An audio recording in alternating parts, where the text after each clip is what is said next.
Écoutez, je vous assure que même le premier match, on a mis le meilleur système possible.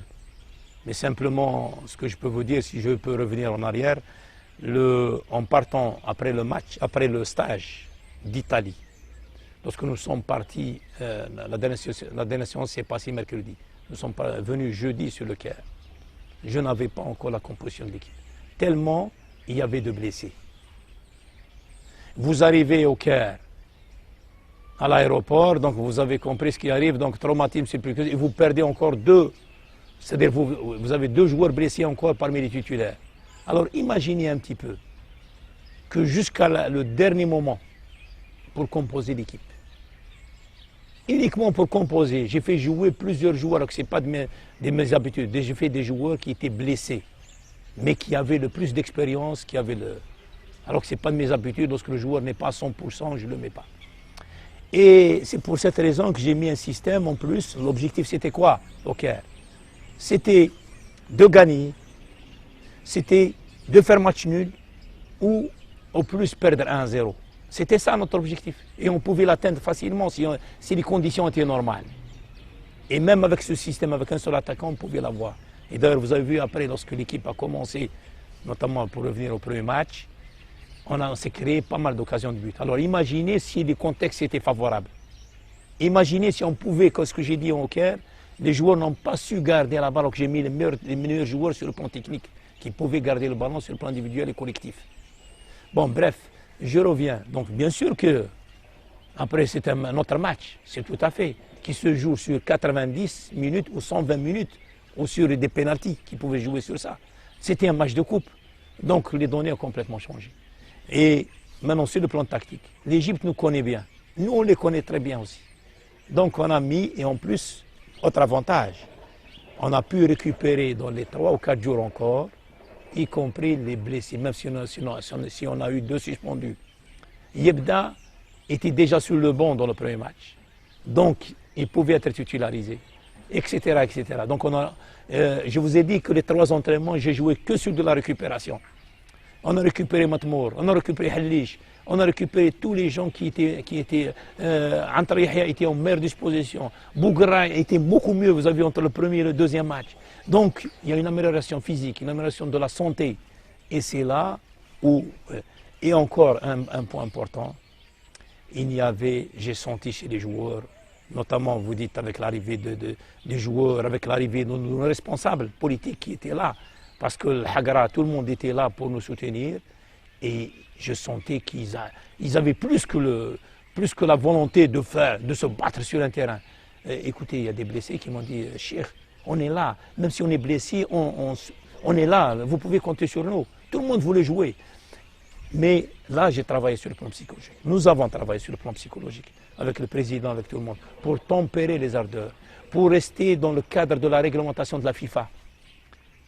Parce qu'on aurait dit toujours, même au Caire, le match se déroule sur le terrain.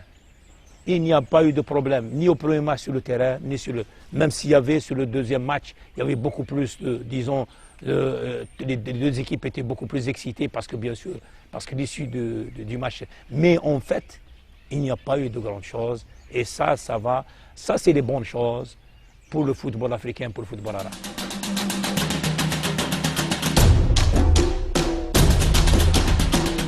Bon, j'ai dit, bon, en 2 minutes, j'ai résumé.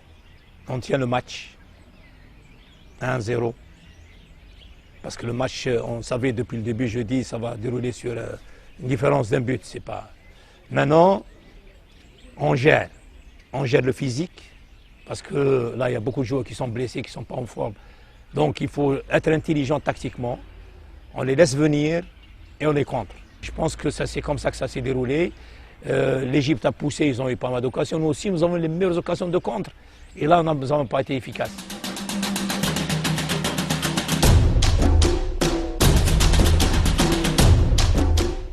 Je pense à ma femme surtout. C'est votre première pensée? Oui. C'est une revanche contre... Elle en a souffert, votre femme de 80 ans? Elle a l'aspace. Traumatisée? Elle a eu l'aspace pour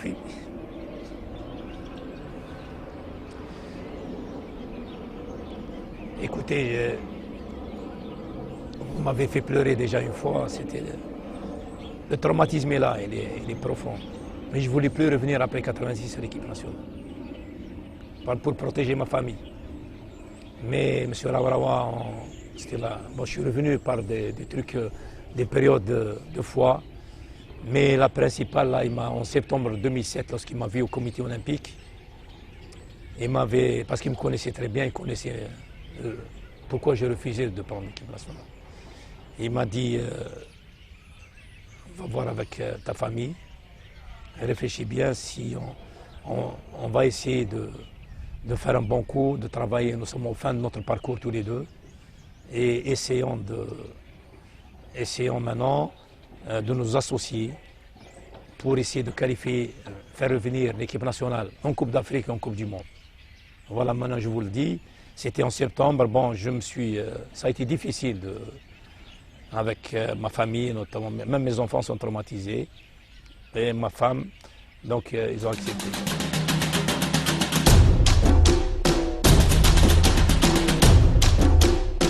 Moi j'ai dit, il y a des rahmas de tomber comme ça sur notre pays, c'est à travers le football, bien entendu. Mais c'est incroyable, une solidarité, une fraternité qui est retrouvée qu'on n'a pas vue, qu'on a vu un petit peu au début de l'indépendance, pendant quelques années, mais qui a été perdue en cours de route. Et là, c'est revenu, c'est incroyable. Et en plus, le respect qu'il y avait dans la foule. Les femmes, les vieux, les vieilles au milieu de... C'était incroyable. Et je pense que c'est ça le plus grand bonheur. Là, vous sentez, ça c'est autre chose, c'est notre sentiment. Vous donnez de bonheur, nous avons donné. Nous avons tous donné du bonheur à ce peuple. Et tout le monde se trouve réuni à travers tout le pays. Et notamment le parcours qui a été lent. Mais vous savez, même on était fatigué, on n'avait pas dormi, mais on était heureux. Et je pense que ce public-là et ce pays et cette population méritent véritablement. Parce qu'il y a encore une autre leçon. Vous voyez, je pense que les Égyptiens, par leur action, par leur hagara, et les Algériens n'aiment pas ça. Toute l'Algérie s'est montrée debout pour être derrière son équipe. Et en plus, je remercie même tous les pays de l'Afrique du Nord, parce qu'ils ont refusé de jouer en Afrique du Nord. Alors que là, nous sommes des pays frères, un pays neutre. Non, et je pense que j'ai appris également que les Marocains, les Tunisiens, les Libyens ont manifesté avec nous. Et ça nous fait plaisir, sportivement parlant. Bon, sans l'entrée, moi je ne fais pas de la politique. Mais je pense sportivement parlant, parce que le sport est sain et doit rester à son niveau sans être accaparé par d'autres parties.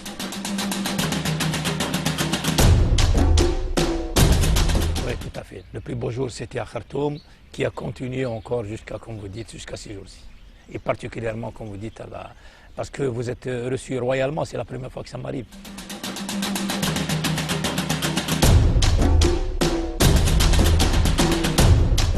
Bon, moi j'aurais voulu, sincèrement, j'aurais voulu que le Maroc et la Tunisie se qualifient.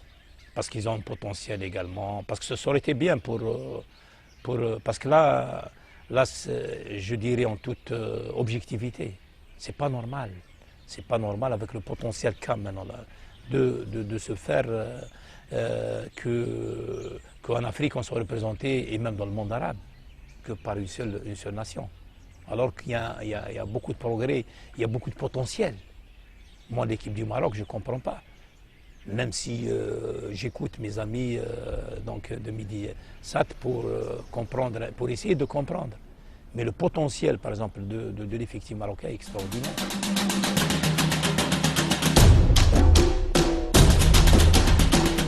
Non, tout à fait. Je pense que ça a été super. Je le remercie là directement de vive voix. Et sincèrement, ça m'a fait beaucoup. Là j'ai pas suivi toutes les émissions, mais par contre, j'avais des échos de la part notamment de mon staff. Et ça m'a fait beaucoup de baume au cœur.